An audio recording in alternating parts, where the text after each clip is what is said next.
Do you think we should be thinking of Al-Qaeda as a terrorist group? I know that there was a conference in January 2001 which you attended, at which you felt that bin Laden was better described as a religious warrior and should not actually be thought of as a terrorist. No, we said unless the evidence is brought out against him, then he is not a terrorist. It's wrong. And even 9/11's full evidence is still not emerged. It is still shrouded in mystery. And a lot of people have a lot of misgivings about that. And it's not only me. I think a lot of people in America would be thinking the same way. There are scientists, there are scholars who have written articles on it. So I think to dub a man as terrorist, because I heard him twice say on radio or something like that, and I think it was Osama, not only that, but Mullah Omar also said that he did not believe that Osama had carried out that act. So that is still a mystery and it needs to be resolved. Americans have still to set up a proper commission, or inquiry commission into this event. I think that's very important, and I think President-designate Obama would do well to set up an inquiry commission into this. What is your hunch as to who perpetrated the 9/11 attacks?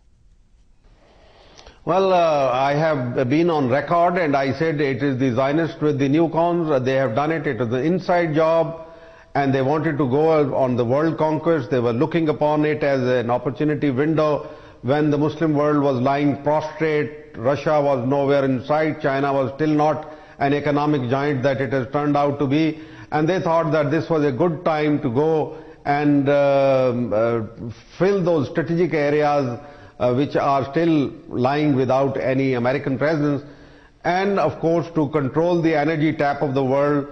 Presently it is the Middle East, and in future it is going to be Central Asia. So there are many theories, and of course But you think who were That's what I also think. Who was at the heart of? Who do you think was at the heart of plotting 9/11? It's very difficult, really. I wouldn't point my finger at it, but I think it was planned in America, and at least one knows that it was done in Germany as far as the reports go. But I think the heart of planning was inside America, because the job was done there, but not a single person so far has been captured, caught, interrogated inside America, even though this entire episode took place there.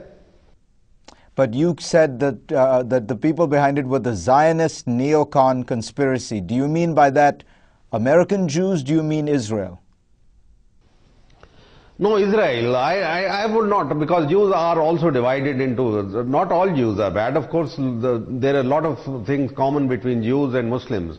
In fact, they are the closest to us, religion-wise, because some of their scriptures are respected by us.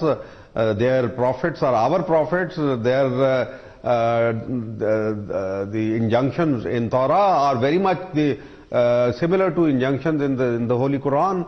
So there are things which are very common, but there are those people who are very ambitious, who have certain agenda of their own, and I think they have turned the world upside down because of those ambitions or their fears. So fear and ambitions are two things which have come together as far as Zionists are concerned, and they are trying to drive the policies of America, and unfortunately the American people are suffering because of that. Let me reiterate what I said at the outset. Some of General Gul's views are simply false. There is a mountain of evidence about 9/11 that refutes his assertions. But I did feel it was important to listen to his voice, a rare public opportunity to listen to somebody from the highest levels of the Pakistani military.